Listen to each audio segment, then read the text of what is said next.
성부와 성자와 성령의 이름으로 말씀드립니다. 오늘은 성지주일이면서 고난주일입니다.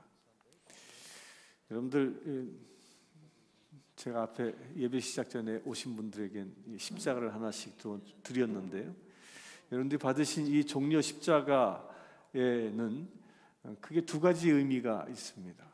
첫 번째는 무슨 의미죠? 예수님을 환영합니다. 예수님께서 예루살렘에 입성할 때 백성들이 종려가지를 이게 들고 외치면서 호산나 호산나 외치며 주님을 환영한 것을 의미합니다.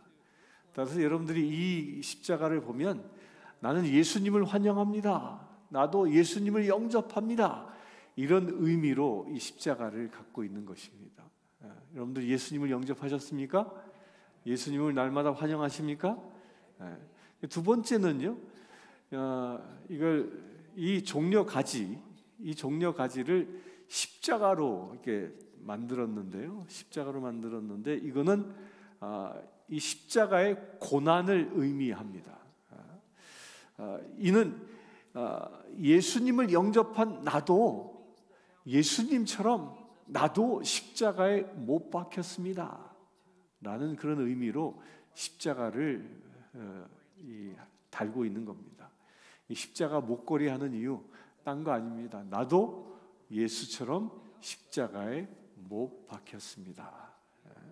곧 그 예수님의 고난에 나도 동참합니다, 이런 뜻입니다. 이 예수님의 고난을 함께 나누는 복된 주일 되시길 축원합니다. 고난이 뭘까요? 고난받는다, 이 고난이 뭘까요? 욥기에는 사람은 고생을 위하여 났으니 불꽃 위에 날아오는 것 같으니라 라고 얘기합니다. 이 말씀은 사람의 인생이란 그냥 고난의 연속이다 라고 표현한 겁니다. 그런데 우리가 겪는 많은 고난이 다 같은 종류의 고난은 아닙니다.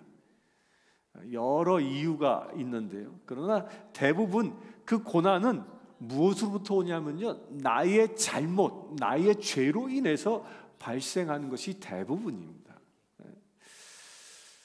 왜 그러냐면 아담과 하와가 하나님께 반역하고 나서 범죄했기 때문에 그 죄가 유전적으로 우리 안에 있고 그 죄의 유전으로 인해서 얻어지는 것이 고난이라는 겁니다.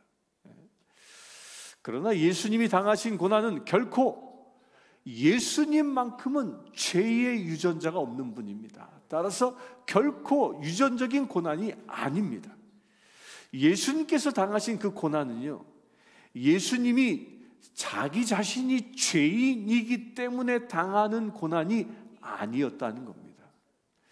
죄인이 아니었음에도 불구하고 예수님은 아주 극한적인 고난을 당하십니다. 예수님이 당하신 고난은 그 타락한 인류, 그 타락한 우리의 죄악과 저주와 그 사망에서 우리를 건지시려고 자원해서 대속하신 그런 고난인 것입니다. 그것은 우리 인간을 지극히 사랑하셔서 인간이 마땅히 당해야 할 고난을 주님께서 자원하셔 대신 짊어지신 거라는 겁니다. 그렇기 때문에 예수님의 고난은요, 오늘 용서와 구원과 축복과 치료를 우리에게 가져올 수 있는 그 동기가 된 것입니다. 예수님이 고난받으심으로 인하여 우리가 구원을 얻게 되었기 때문입니다. 오늘 우리는 이 시간 예수님이 우리의 구원을 위하여 당하신 그 세 가지 그 고난을 깊이 한번 살펴보려고 합니다.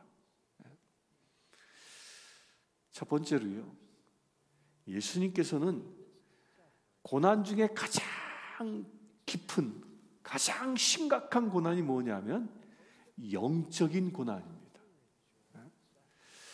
예수님께서는 그 영혼이 하나님과 단절된 적이 단 한 번도 없었습니다. 창세전부터 예수님께서는 하나님과 같이 계셨고요, 아버지 되신 그 하나님의 뜨거운 사랑과 교제 가운데 끊임없이 살아가고 있었습니다. 그러나 예수님께서는 우리의 죄를 대신 짊어지실 때 하나님께 버림당하고 맙니다.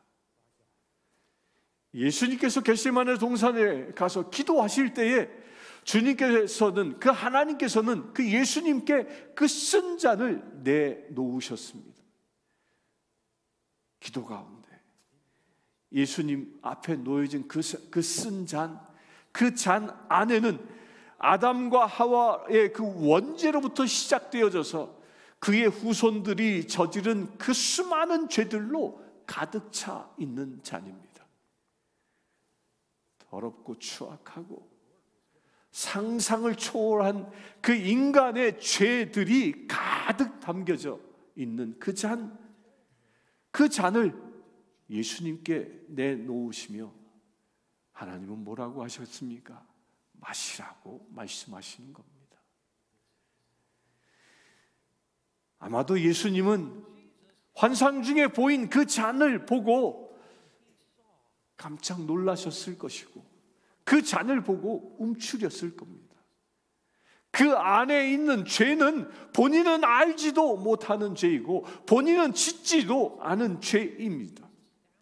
그 추악하고 흉악한 죄의 잔을 마시라고 아버지께서 말씀하시니, 그 잔을 내어놓으시니 기가 막힐 일이 아니겠습니까?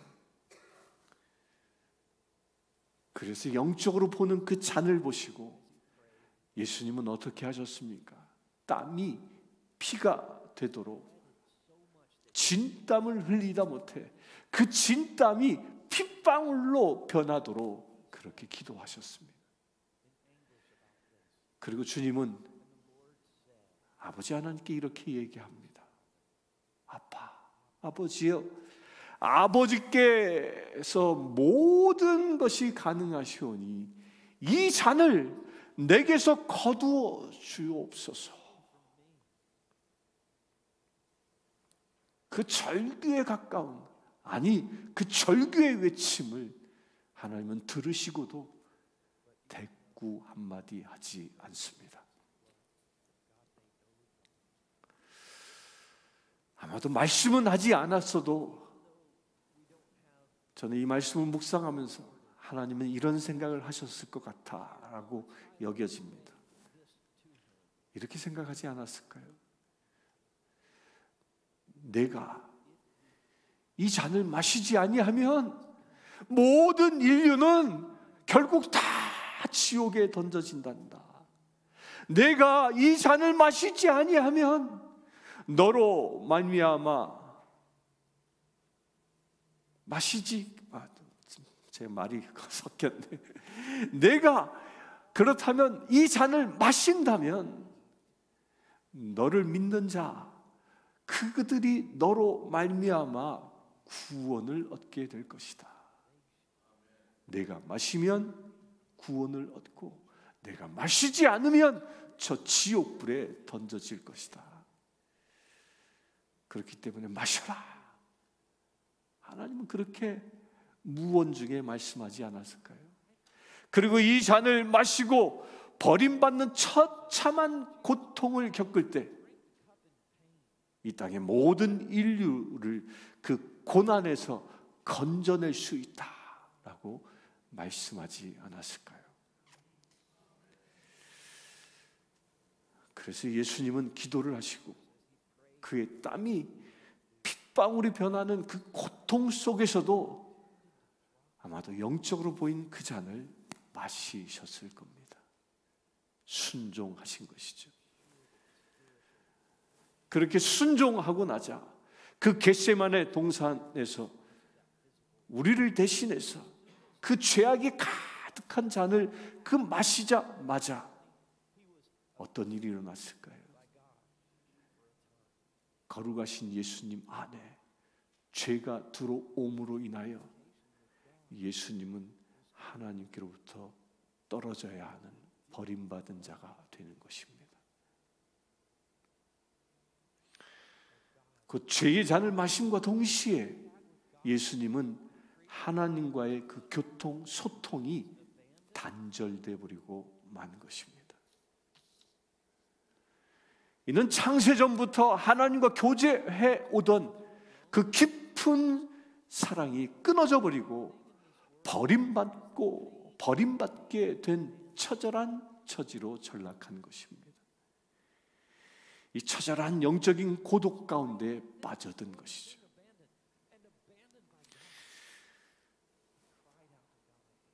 사람들이 이 세상에서 가장 무서워하는 것 중에 하나가 버림받았다라는 겁니다. 그 버림받음에 대한 고통인 것입니다. 하나님께로부터 버림받고 그 하나님께 부르짖어도 하나님은 아무런 응답도 하지 않으셨습니다. 이것을 놓고 이사야서에선 이렇게 얘기합니다. 내 하나님이여, 어찌하여 나를 버리셨나이까? 어찌 나를 멀리하여 돕지 아니하시며 내 신음소리를 듣지 아니하시나이까? 내 하나님이여, 내가 낮에도 부르짖고 밤에도 잠잠하지 아니하오니 응답하지 아니하시나이까?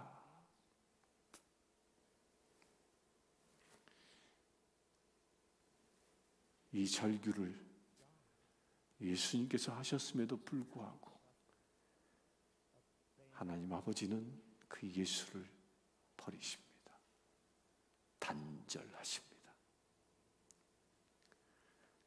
밤이 새도록 그 한밤중에 부르짖었음에도 불구하고 하나님께서는 대답하지 않으십니다.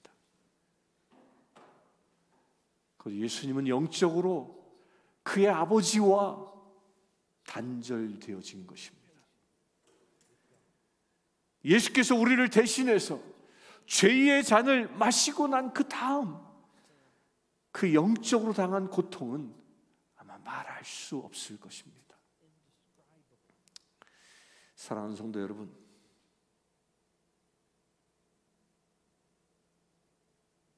추악하고 더러운 잔을 예수님이 그 마시셨다는 것은요, 우리를 그만큼 사랑하지 않고서는 절대로 있을 수 있는 일이 아닙니다.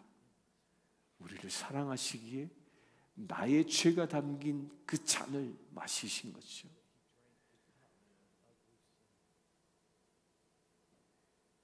나의 죄가 담긴 잔을 마심으로 인하여 예수님은 그의 아버지인 하나님과 단절된 것입니다. 그리고 우리의 죄로 인해서 그분은 저 십자가에 못 박혀 죽으신 것입니다. 이 죽으심으로 하나님과 영적인 단절이 되어졌고 그 영적인 단절을 통해서 우리의 죄값을 치루신 것입니다.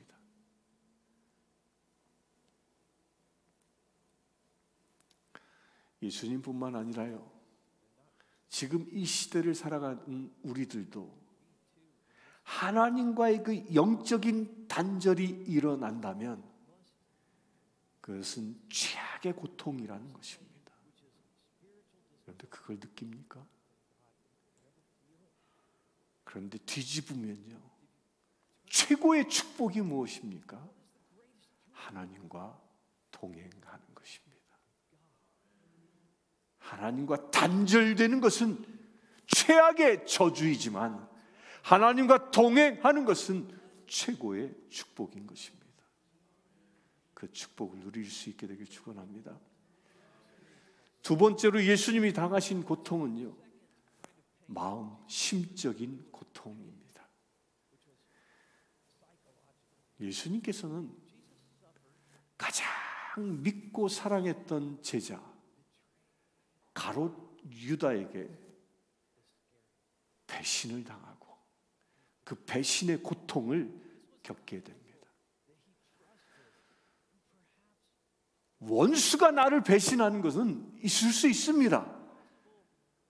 원수가 나를 배신한 것 때문에 우리는 고통받지 않습니다. 그러나 가장 사랑하고 귀하게 여겼고 그와 동행했던 그 제자에게 배신당하는 그 고통은요, 말로 형언할 수 없는 것입니다. 예수님께서 12제자 가운데에 가롯 유다를 가장 많이 사랑하셨습니다. 그 증거가 뭔지 아십니까? 그게 뭐예요? 우리 연세가 많이 드신 분들, 가장 사랑하는 사람한테 주는 게 뭐예요? 유산 주잖아요. 예수님께서 가장 사랑했기에 가롯 유다에게 돈주머니 전대를 맡긴 겁니다. 그만큼 믿었기 때문에.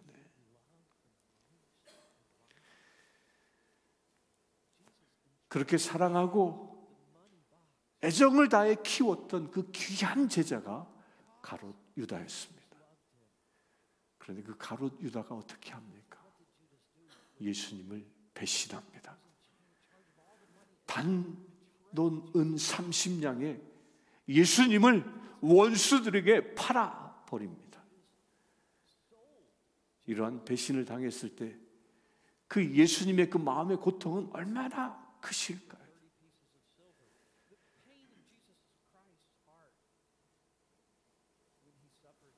이렇게 사랑하는 사람에게 배신당하는 것도요, 쓰디쓴 잔을 마시는 것과 같은 것이죠. 여러분들 중에는 혹시 가장 믿고 사랑했던 사람에게 배신당한 적이 있습니까? 그 고통일 겁니다. 배신당하는 그 심적인 고통은요, 이루 말로 다 할 수 없습니다. 자다가도 경기가 일어날 겁니다. 그래야 배신을 당하면 그 억울함, 분함 등의 그 악한 감정들이 내 안에서 막 끓어오르지 않습니까? 화가 납니다. 주체할 수가 없습니다. 바로 그런 고통을 예수님께서는 가롯 유다에게 배신당함으로 받으신 것입니다. 그뿐입니까?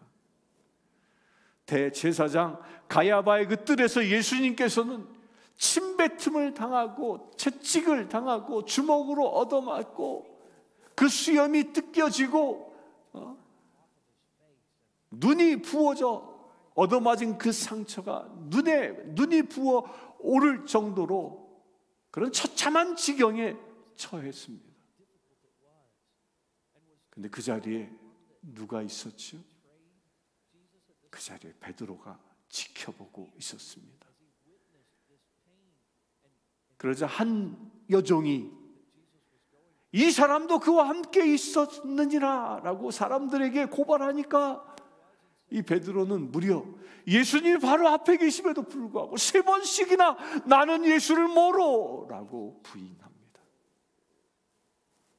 그리고 마지막에는요, 그 예수님을 저주까지 합니다. 그리고 자기가 맹세하여 이르되 내가 그를 알지 못하노라 라고 이야기합니다. 누가복음엔 이 현장이 자세히 기록되어져 있는데 그렇게 예수를 배신하는 베드로를 예수님께서는 쳐다보셨다. 예수님께서는 쳐다보셨다.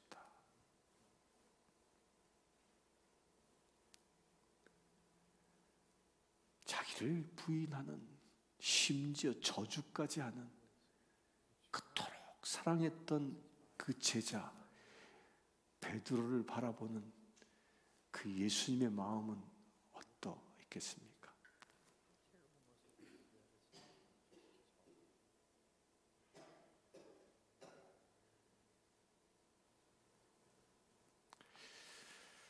그 예수님이 그 마음속에 당하는 그 충격은 얼마나 크겠습니까? 바로 자기 앞에서. 그뿐입니까?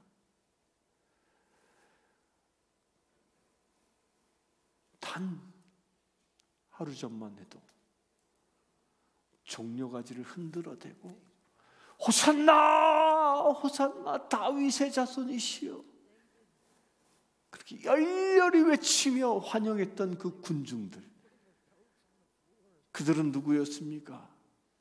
병들어 찾아왔을 때 병을 고침받은 사람들입니다. 귀신 들렸을 때 귀신이 쫓겨진 자유해진 사람들입니다.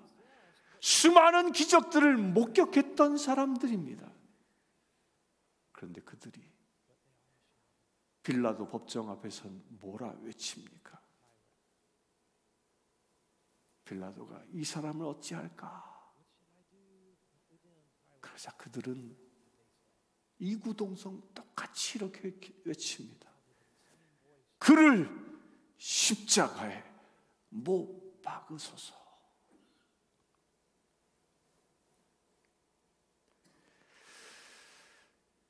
은혜가 원수로 돌아옵니다.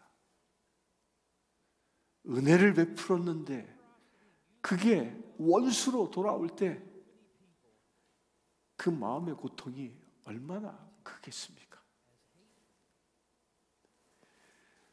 그 고통, 그 예수님이 배반당하신 그 고통을 한마디의 절규를 담아 십자가에서 토해내십니다. 그 절규가 무엇이냐면요, 목마르다라는 겁니다.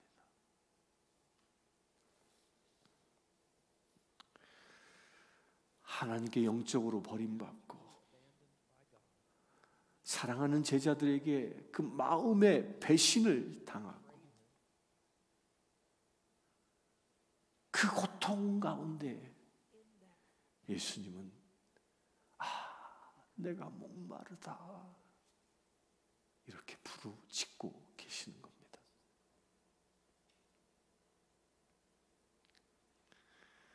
버림받은 예수님의 그 타는 목마름의 절규인 것입니다. 사랑하는 성도 여러분, 우리는 어떻습니까? 우리는 어떻습니까? 우리는 예수님께 충성하고 있습니까? 아니면 가롯 유다처럼, 베드로처럼, 그 군중들처럼 예수를 배신하고 있습니까?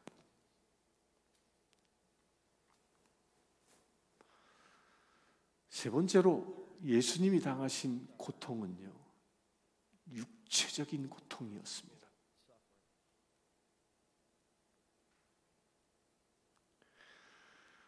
예수님은 목요일 날 그 밤새도록 겟세마네 동산에 가서 기도하셨습니다. 그리고 가야바에게 잡혀가 그 뜰에서 신문을 받고 매맞는 고통을 당하십니다.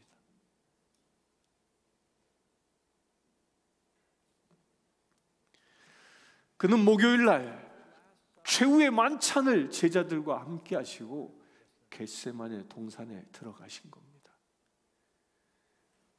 그래서 그 기도 중에 동산에서 기도하다가 잡혀서 그 가야바의 뜰에 끌려가게 됩니다. 그 끌려간 시간은 우리 시간으로 따지면 약 한 밤 새벽 1시쯤이었다고 말합니다. 그곳에서 날이 새도록 신문을 받은 겁니다. 그냥 아무것도 아닌 그 병사 쫄개들이 와서요, 예수님께 침을 뱉고 주먹으로 때리고 수염을 내리 뽑아대고 발길로 차고 온갖 모욕을 밤새도록 당하셨습니다. 주께서 밤새도록 시달림 받고는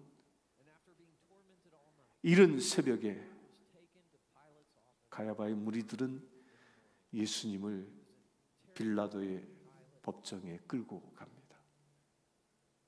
그리고 그 빌라도에게 신문받고 사형 언도를 받습니다. 그러자 빌라도의 군인들이 그 예수를 끌고 가서 그의 옷을 다 벗겨버리고 거기에 자주색 옷을 입히고 머리에는 가시관을 만들어 눌러 씌우고 그리고 조롱합니다. 그리고 조롱당하신 예수님을 그들은 두 팔을 묶고 말뚝에 묶어서 채찍질을 가합니다. 로마의 그 군인들이 그 억센 팔에 그들은 채찍을 들고 예수를 내리친 것입니다. 그때 당시에 채찍은요, 가죽끈으로 나무에다가 5가지의 줄을 달아서 만든 겁니다. 그 5개의 그 가죽줄에는 그 끝에는 쇠고랑이 달려져 있습니다. 뾰족한 쇠고랑이. 그래, 한번 채찍을 내리치면 그 쇠고랑이 예수님의 등짝에 박혀버립니다.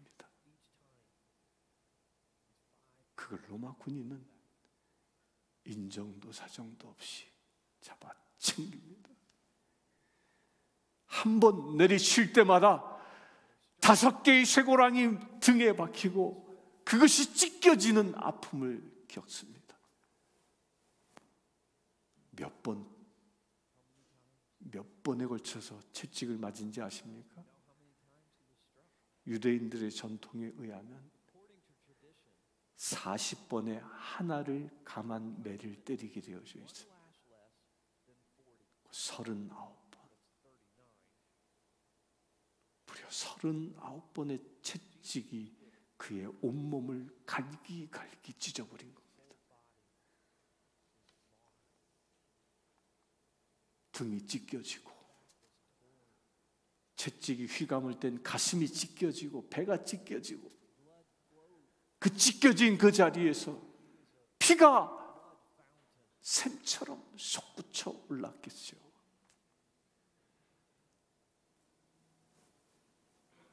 그 처절한 현장에, 그 처절한 현장을 보고 성경은 뭐라고 얘기하는지 아십니까? 저가 채찍에 맞음으로 너희가 병고침을 받았느니라. 그 처절한 피 흘림의 고통으로 우리가 치유되어진 것입니다. 그 처절한 육체적인 고난 때문에 그 고난을 겪으심으로 인하여 우리의 병이 치유되어지는 그 놀라운 대가를 받은 것입니다. 여러분들요, 병의 치유를 위하여 기도하는 것 결코 쉬운 일이 아닙니다. 내가 치유받음으로 주님은 피 흘리신 것입니다. 우리 육신의 병고를 주님께서는 대신 짊어지게 하시기 위하여 하나님은 그 채찍의 현장에 예수님을 밀어넣으신 거지요. 현대의학에서는요, 이런 예수님의 그 사인 중에 그 하나로 무엇을 꼽냐면 과다출혈이라고 얘기합니다. 과다출혈로 돌아가셨을 것이다. 그리고 난 다음에 예수님이 십자가를 걸머지고 이제 겟세마네 동산으로 올라가시는데 힘이 있겠습니까? 밤새도록 신문당하고 밥은커녕 물 한 모금 마시지 못하고 그 고난을 겪었기에 기운은 다 빠지고 없었을 것입니다. 그리하여 그는 십자가를 지고 가시다가 넘어지고 또 넘어집니다. 천신만고 끝에 골고다에 도달한 예수님을 군인들은 발가벗깁니다. 그리고는 십자가에 눕혀 양손과 양발에 대못을 내리박습니다. 그리고는 어떻게 합니까? 그 십자가에 달려 주님께서는 하늘과 땅 사이에 높이 들리움 받게 됩니다. 머리에는 그 가시관의 가시가 찌르고 있고요. 못 박힌 이 손에는, 양손에는 자신의 체중이 걸려 뼈를 깎고 살이 째는 고통을 감당해야 했습니다. 또한 발로 지탱하자니 그 두 발에는, 포개진 두 발에 못이 박혀져 있어 그 못의 고통은 마치 지옥의 고통처럼 그 예수님을 괴롭혔을 겁니다. 여러분들, 그 고통을 상상해 보았습니까? 얼마나 클지. 그 고통이 얼마나 큰지는 현대의학의 의사들은 이렇게 얘기합니다. 예수님께서 마지막 숨을 거두신 직접적인 사인은 극심한 통증에 의한 쇼크사였을 것이다. 그 고통이 얼마나 컸으면 엘리 엘리 레마 사박다니, 아버지여 하나님이여 어찌하여 나를 버리셨나이까 라고 철규합니다. 예수님이 십자가에 못 박히신 시간은 우리 시간으로 아침 9시입니다. 그 9시부터 오후 3시까지 십자가에 달렸습니다. 그리고 오후 3시가 되자 그 예수님은 그 고통 중에서도 내가 다 이루었다 하시고, 아버지여 내 영혼을 아버지께 부탁하나이다 마지막 말씀을 하시고 큰 숨을 내쉬시며 영혼이 그 육체로부터 떠나갑니다.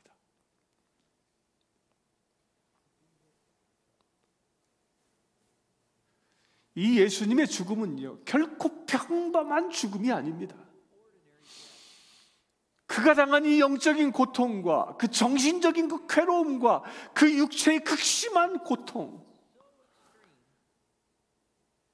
그 고통 가운데 내가 다 이루었다, 그 외칠 때에는요, 마치 그의 심장이 터져버릴 것 같지 않았겠습니까?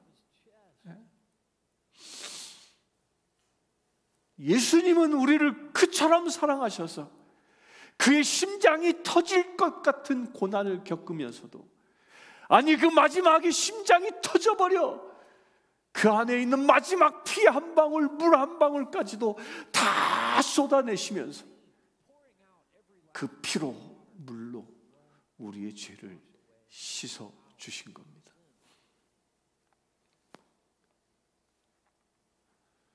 이것이 예수님의 큰 사랑입니다. 그 엄청난 대가를 치르시면서까지도 우리를 사랑하신다라는 증거인 겁니다. 우리를 향한 하나님의 그 위대한 힘에 사로잡히지 않았더라면 예수님께서도 결코 이 극한의 고통을 감당할 수 없었을 것입니다. 그런 자리에 원수들이 그 예수님을 향하여 외칩니다. 내가 과연 하나님의 아들이면 십자가에서 내려와라 라고 조롱합니다. 또 저가 남을 구원했으나 자기는 구원하지 못하느냐라고 조롱합니다. 맞습니다. 예수님은요, 남은 다 구원했음에도 불구하고 자기는 그 십자가에서 스스로 구원할 수 없었습니다. 죽을 수밖에 없었습니다. 왜입니까? 예수님이 자기를 구원하기 위하여 십자가에서 스스로 내려왔다면 예수님은 살아날 수 있었을지라도 우리 모든 인류는 자신의 죄 때문에 저 죄로 인하여 모두 지옥불에 던져져야 했기 때문입니다. 그래서 예수님은요, 남은 구원해도 자기 자신을 스스로 구원할 수 없었던 겁니다. 왜요? 자기가 죽어야, 자기가 그 엄청난 고통을 감당해야 남을 살릴 수 있기 때문입니다. 이러므로 예수님의 그 큰 사랑이 모든 인류를 구원하기 위하여 자기를 구원하지 아니하고 구원할 수 없다라는 것을 아시기에 예수님은 친히 희생당하신 겁니다.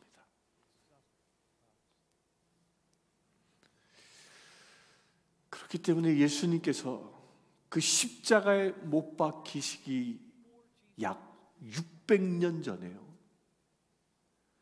이사야는 모두 이것을 알고 미리 예언합니다. 그가 찔림은 우리의 허물 때문이요, 그가 상함은 우리의 죄악 때문이라. 그가 징계받음으로 우리는 평화를 누리고 그가 채찍을 맞으심으로 우리가 나음을 입었느니라. 우리가 다 양같아 그릇 행하며 각기 제 갈 길로 갔거늘 여호와께서는 우리 모두의 죄악을 그에게 담당시키셨도다. 이사야의 예언입니다. 예수님은 우리 무리의 죄악을 짊어지고 십자가에서 몸이 찢기고 피를 흘리셨습니다. 그리고 영적으로 하나님께 버림받았습니다. 또한 마음 심적으로 배신당하는 처절한 고통과 고독과 절망에 처했습니다. 육체적으로는 극한의 고통을 겪으셔야만 했습니다. 그래야 주님은 우리를 영원히 멸망해서 영원한 멸망에 빠진 우리를 건져 주신 것입니다.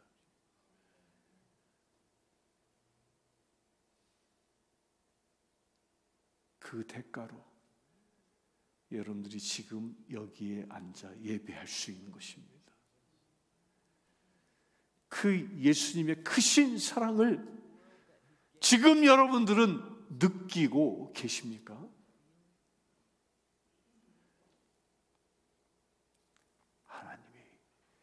세상을 이처럼 사랑하사 독생자를 주셨으니 누구든지 저를 믿으면 멸망하지 아니하고 영생을 얻으리라. 이 사랑 때문에 예수님은 하늘과 땅 사이에서 그 큰 고난을 겪으시고요, 그 우리를 완전히 구원해 주신 것입니다. 사랑하는 성도 여러분,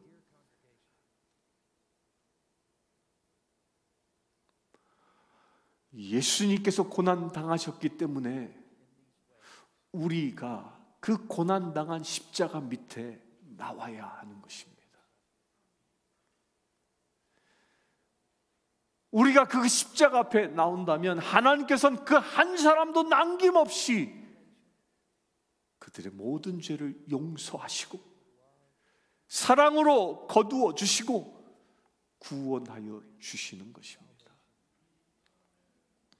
그리고 영원한 생명을 주십니다. 이 고난 주간 여러분들 모두 이 십자가 앞에 나오시길 바랍니다.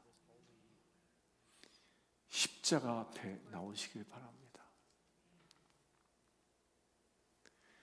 그래야 이 십자가에서 떨어지는 그 보혈과 그 물로 우리의 모든 죄와 병마가 씻기워지는 그런 은혜를 얻게 되길 축원합니다. 우리 말씀을 합독하겠습니다. 시작. 그가 찔림은 우리의 허물을 인하며 그가 상함은 우리의 죄악을 인함이라. 그가 징계를 받음으로 우리가 평화를 누리고 그가 채찍에 맞음으로 우리가 나음을 입었도다. 아멘. 기도하겠습니다. 주 아버지 하나님, 예수 그리스도께서 우리의 죄 때문에 영적인 고통을 당하시고 마음의 엄청난 고통을 당하시고 또한 육신의 그 처절한 고통을 감내하셔야만 했습니다. 나의 죄 때문에 그 고통 가운데 죽으셔야만 했음을 우리가 보았습니다. 주여, 우리의 죄가 그처럼 큰 것임을 우리가 이 시간 깨닫습니다. 그러기에 주님께 감사합니다. 주께서 말씀하신 대로 우리 또한 그 십자가 앞에 나오기를 원합니다. 우리 또한 십자가 앞에 그 모든 죄를 못 받기를 원합니다. 주여 받아 주시옵소서. 그 죄악에 물들어 사는 존재가 아니라 하나님의 거룩한 형상을 회복하여 하나님의 자녀답게 세상에 살아갈 수 있는 우리 되기를 원합니다. 예수 그리스도의 이름으로 기도드리옵나이다. 아멘. 모두 일어나서 150장 찬양 드리겠습니다.